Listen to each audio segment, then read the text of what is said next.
결혼 전에는 부모 말 더럽게 안 듣고 지 술 먹고 다니느라고 용돈 한 번 안 주던 것들이 결혼만 하고 나면 하나같이 효자가 돼가지고는 그냥 부모님 생각하면 안쓰러워서 눈물을 띠띠 흘려가면서 용돈 챙겨줘야 되고 자기가 못하는 거 자기 마누라가 잘해주기 바라고 다는 아니고요. 일부 남자들이 그런다고 합니다. 그리고 이제 대체로 그래서 그 대리 효도라는 말을 하거든요. 내가 못한 효도를 내 마누라가 해주기를 바라는 거죠. 그리고 부모님도 그걸 더 기뻐한다고 생각하는 겁니다. 멍청하게도. 어떻게 내가 낳은 자식이 하는 게 더 좋지 그 데려온 사람이 하는 걸 더 좋아하겠습니까? 근데 이제 이런 것도 이제 하나씩 고쳐나가고 하나씩 바뀌어나가는 중인 것 같습니다. 근데 결혼 3년차 맞벌이 부부인 그런데 아이 낳는 걸 미루고 있는 여자분의 사연을 가지고 한번 얘기를 해보려고 합니다. 이 시댁에서 명절날도 전날 와서 시어머니하고 같이 시장도 보고 그러면서 음식도 장만하고 그래서 차례 지내면 얼마나 좋냐. 그리고 이제 제삿날 제사까지 합쳐봐야 1년에 4-5번인데 이 친구 입장에서는 4-5시간 정도 여유 두고 가니까 미리 다 안 해놓으시면 본인이 좀 할 수도 있는데 그리고 이제 명절날도 뭐 명절날은 어쩔 수 없이 그래도 이제 일찍 가갖고 자는 거는 어려운가 봐요. 그래서 전날 저녁 늦게 가거나 당일날 아침에 이제 부부가 내려가고 했던가 봅니다. 해놓으신 음식이지만 상 다 차려서 제사 지내고 차례 지내고 식구들 먹고 그 뒷설거지까지 본인이 다 해놓는 거예요. 쉬운 얘기로 이제 음식을 안 했다는 죄로 본인이 누구 하나 도와주지 않고 다 했다는 거예요. 그랬는데도 시부모가 보기에도 남편이 보기에도 너는 명절이나 제사에 네가 하는 일이 뭐가 있냐 이제 이런다는 거죠. 음식을 안 했기 때문에 그거 다 차리고 식구들 먹은 뒤에 설거지 다 하고 해도 이 사람은 하는 일이 없는 거예요. 며느리로서 이 집안에 큰 명절이나 제사에 아무 역할도 안 하는 사람이 이제 어느 순간부터 되어 있더라는 거죠. 자기는 나름대로 이렇게 애를 썼는데 그러면서 한번 차례를 끝나고 저녁에 이제 식구들끼리 고기를 구워서 이제 저녁을 먹는데 시아버지가 얘기하셨답니다.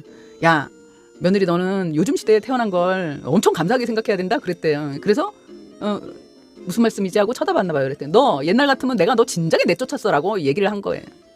대꾸도 못하고 이러고 있는데 시어머니가 딱 이제 거기서 한마디 거드는 거죠. 야, 너는 시아버지가 너한테 농담하시잖아. 넌 애가 예민해가지고 어른이 농담하는데 얘 앞으로 잘할게 하고 웃으면 될 일을 그러고 눈 동그랗게 쳐다볼 일이냐고 시어머니가 거들어버린 겁니다. 그러니 얼마나 서럽습니까? 그렇다고 남편이 도와주는 것도 아니고 눈물을 퐁퐁퐁 흘렸나 봐요. 그리고 이제 다음날 아침에 일어나자마자 명절이었으니까 친정에도 가야 하지 않습니까? 그래서 이제 친정으로 정말 정신없이 갔대요. 가서 그래도 이제 내색은 안 하고 엄마 아버지 봤으니까 또 마음이 좀 풀어질 거 아닙니까? 그래서 이제 뭐 식구들하고 웃고 그러고 있는데 남편이 딱 친정 엄마 아버지 있는 데서 한마디를 했다고 합니다. 너는 우리 집 분위기 다 망쳐놓고 여기 와서 그렇게 화기애애한 척하면서 웃고 있으니까 행복하냐? 이러고 얘기를 해버렸나 봐요.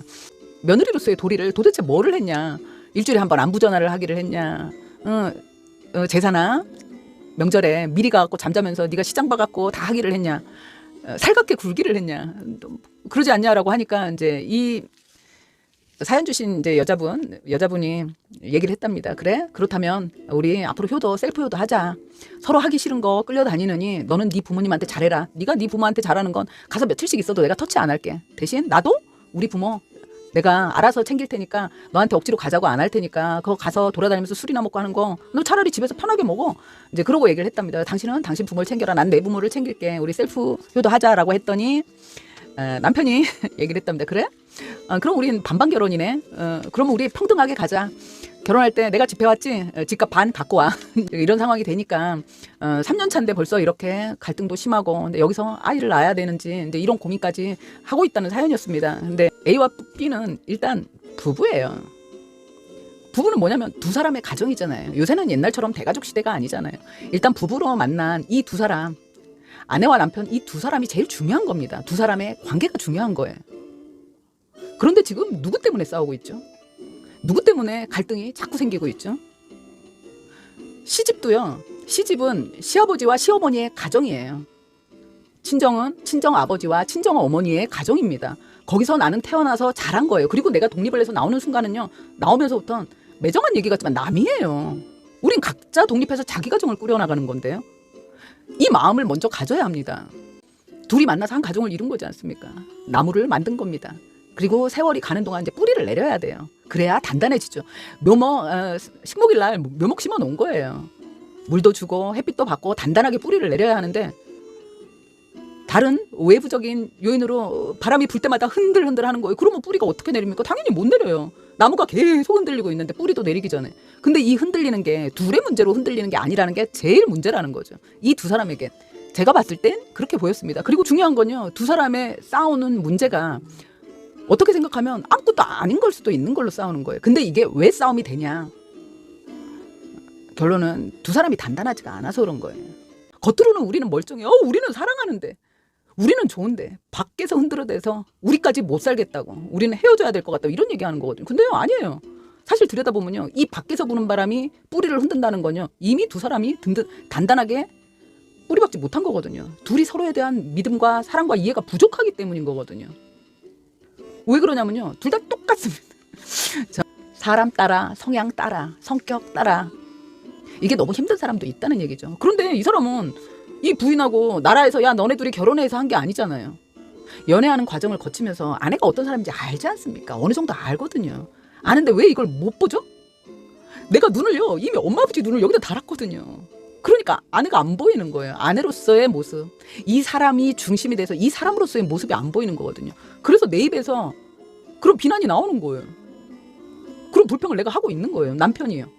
이런 문제가 생겼을 때 여자들은 어른들이니까 그러고 말할 수 있다는 거 알거든요. 남들 사는 얘기 듣기 때문에 알아요. 그런데 왜 이렇게 화가 날까요? 남편 때문이거든요. 부모들은 그럴 수 있다는 거죠. 어른들은 그럴 수 있어요. 이해합니다. 왜냐하면 어른들 세대가 그랬으니까. 이 아버지의 눈에, 이 아버지가 보고 자란 며느리의 역할과 시아버지의 역할은 자기 윗대예요. 지금 80, 90대신 분들의 생활을 보면서 그게 나한테 있는 거거든. 아, 며느리는 이렇게 해야 되고, 이렇게 안 했을 때 시아버지가 어떻게 할 수 있다는 거, 이런 말을 할 수 있는 거예요. 이 양반이 잘했다는 건 절대 아닙니다. 아니지만 불쑥 나올 수가 있다는 거죠. 내 며느리고 내 자식이기 때문에 내가 조심하지 않았을 때 나올 수 있는 말이기는 해요. 그리고 이 며느리 입장에서도요, 돌아서 생각하면 이해할 수도 있어요. 에휴, 그 시절엔 그랬지. 그러니까 그 시절에 여자들이 암도 잘 걸리고 전부 치매가 한 번씩 걸렸다가 죽었잖아. 이렇게 생각할 수 있거든요. 그런데 열이 받잖아요. 그 생각까지도 못하는 거. 왜 열이 받냐면요, 사실은 남편 때문인 거거든요.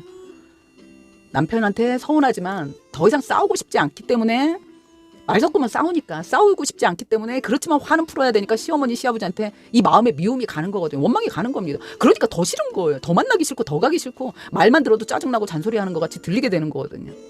아내도 마찬가지죠. 남편이 혹시 처가애 때문에 스트레스를 받고 있다면 자기 엄마 아버지의 눈으로 상대에게 얘기하고 자기 엄마 아버지의 눈으로 상대를 보면 안 되는 거예요.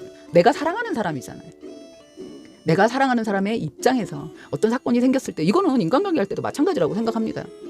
이런 어려움이 있을 때 이 사람을 무조건 비난하면 안 돼요. 근데 그 비난이 내가 정당한 비난인지를 생각해 볼 필요는 있다는 거죠. 내 앞에 있는 사람은 내가 사랑하는 사람이에요. 그리고 내가 사랑하는 후배예요. 내가 사랑하는 친구예요. 그런데 이 사람들을 상대하면서 이 사람들을 혼내고 있는 상사의 눈으로 보고, 부모의 눈으로 보고, 선배의 눈으로 보면서 뭐라고 하면 이거 당연히 싸움 날 일 아닙니까? 싸움 나요. 밖에서 같으면. 사회에서 만난 사람이 이렇게 하면 싸움 나죠. 야, 네가 어떻게 부장님한테 그럴 수, 부장님이 시키는 걸 어떻게 안 할 수가 있어. 만약에 동기가 그런 말 하면 가만히 둡니까? 니까짓 게 뭔데 지적질이야 하거든요. 그런데 부부기 때문에 그렇게 했다간 둘이 크게 싸워야 되고, 그리고 나면 헤어지니 많이, 이제 거기까지 하면 머리가 아프니까 여기하고 못 싸워서 시어머니 시아버지한테 미움이 자꾸 커지는 거거든요. 애를 낳아야 되나, 이 근본적인 문제를 생각하고 한다고 했잖아요. 그런데 핑계는 시부모를 대고 있거든요. 아니에요. 시부모는 쉬운 얘기로 되게 너무 힘들게 하시면 안 볼 수도 있는 사람들이에요.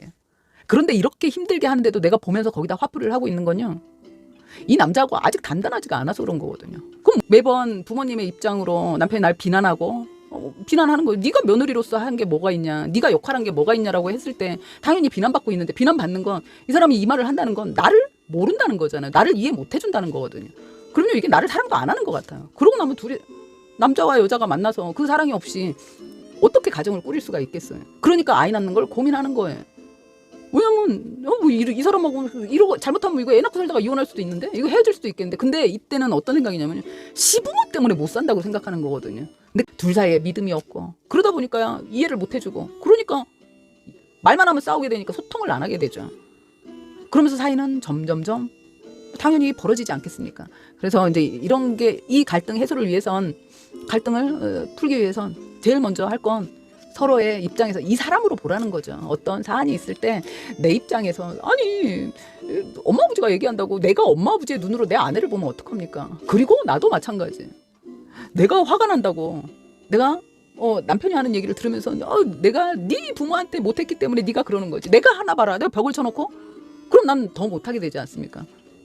내 마음에서 안 하게 되는 거거든요. 그러면 이 사람도 안 풀리고 나는 나대로 증오의 벽을 점점 쌓아가고 결국은 둘이 맞춰질 수가 없죠. 점점 틈이 벌어지는데. 그렇기 때문에 어떤 갈등 상황이 있을 땐 서로 대화를 해야죠. 나는 당신이 그런 말 할 때 조금 서운해. 내가 자기 보고 결혼을 했는데 왜 당신은 그 엄마 아버지의 눈으로 나를 나무라는 것 같아. 나 혼나는 것 같아서 기분이 별로 좋지 않아라고 얘기를 해야죠. 하다 보면 이렇게 대화를 하면 남편 입장에서도 어느 순간 자기가 생각을 하겠죠. 그러네. 내가 내 아내를 내가 엄마가 돼서 야단치고 있고 아버지가 돼서 야단을 치고 있었네 하고 느끼게 됩니다. 그러다 보면 서로 둘의 얘기를 하겠죠. 그 사람의 입장에서 생각해 주라는 겁니다. 그랬을 때 결국 내가 안 아픈 거거든요. 늘 말씀드리지만요. 남이 아프든지 말든지 어쨌든 일단 내가 안 아파야 되는데 내가 그렇게 한번 생각을 하면 시아버지가 너 옛날 같으면 쫓아냈어 이 말에 내가 그렇게 상처 안 받잖아요. 그렇게 상처 안 받을 수 있고 남편한테도 왜 항상 당신의 얘기를 하는 게 아니라 엄마 아버지의 눈으로 나를 야단쳐. 엄마 아버지한테 내가 혼날 수 있지만 자기는 내 남편인데 왜 자기가 자꾸 그렇게 야단치니까 나는 혼나는 게 2번 3번 혼나잖아 하고 얘기할 수 있지 않습니까? 그랬을 때 이게 별거 아닌 걸 수도 있거든요. 일단 내가 마음에 친 벽 이건 부숴야 됩니다. 이건 부숴야 돼요. 물론 이제 조금씩 쌓여간 거긴 해요. 근데 내가 어떤 게 있냐면 내가 이거를 부수면 지는 것 같은 느낌이 들거든요. 왜냐면 시켰잖아요. 도리가 의무가 된다고 합니다. 의무로 도리를 지켜주길 또 압박을 하는 거죠.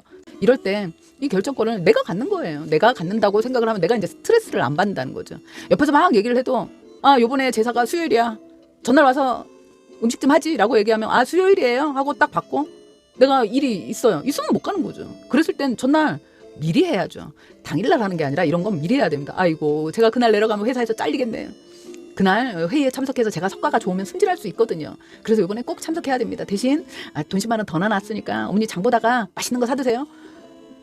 말이라도 기분 좋지 않습니까? 근데 여기서 야 잘리든지 말든지 내려와라고 할 사람은 없습니다. 부모들은 그렇잖아요.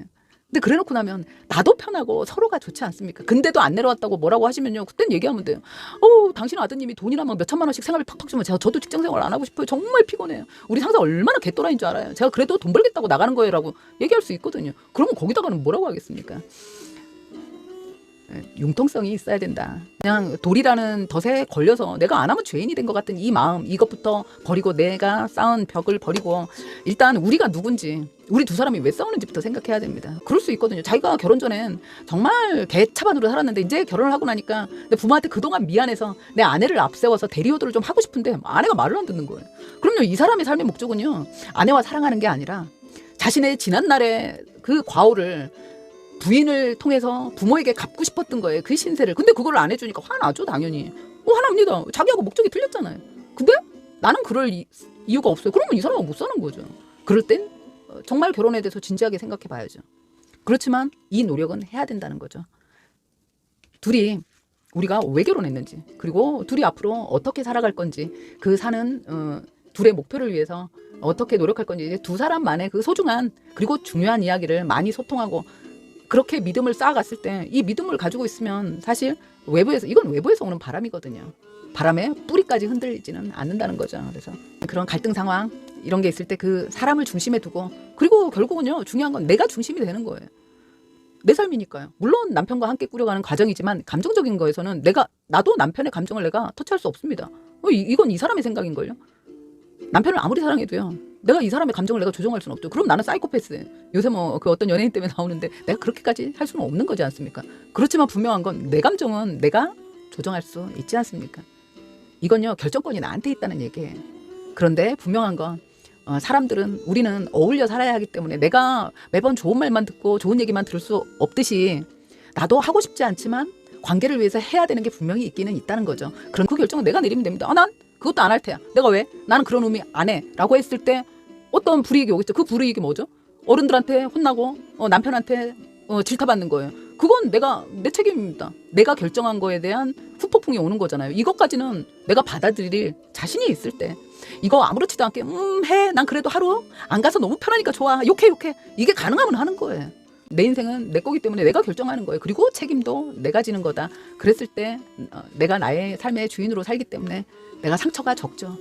시댁 때문에 너무 힘들다고 사연을 보내줬는데 사실은 제가 봤을 땐 시댁이 아니라 이제 근본적인 문제 같아요. 두 사람 사이에 두 사람이 얼마나 그 믿음이 굳건한지 두 사람이 뿌리내리는 게 중요합니다. 그게 제일 중요하기 때문에 함께 앞으로 우리가 가정을 어떻게 꾸려갈지 너와 내가 무엇을 목표로 어떻게 살아갈지에 대한 대화를 많이 하시고 서로를 이렇게 대화를 하면서 서로에 대한 믿음이 굳건해지면요. 굳이 말하지 않아도 어떤 상황, 어떤 갈등 상황이 왔을 때 서로에 대한 이해를 바탕에 깔고 대화가 가능하고 소통이 되면요. 오해할 일 없습니다. 일단 사랑을 목적으로 사랑을 바탕에 두고 우리가 만나지 않았습니까? 근데 그럴 수 있기 때문에 항상 어떤 결정을 할 땐 분명한 건 나를 중심으로 내가 행복한 결정이 우선입니다. 그리고 내가 결정을 했어요. 주인은 뭐죠? 이건 내가 내 삶의 주인이에요. 주인은요. 가게가 잘 되면 장사가 잘 되면 주인이 부자가 됩니다. 그렇지만요. 가게가 망하면요. 주인이 거지 되는 거예요. 월급쟁이는 월급만 받아가면 되지만 가게가 망하면 주인이 거지 되는 거예요. 그건 뭐냐면 책임도 내가 져야 된다는 얘기입니다. 행복도 행운도 행하는 사람에게 온다고 합니다. 이게 뭐죠? 행하는 실천하는 사람에게 온대요. 나 자신에게도 칭찬 많이 해주시고 머리로만 생각하지 마시고 입으로 칭찬해 주셔서 귀로 듣게 해주시고요.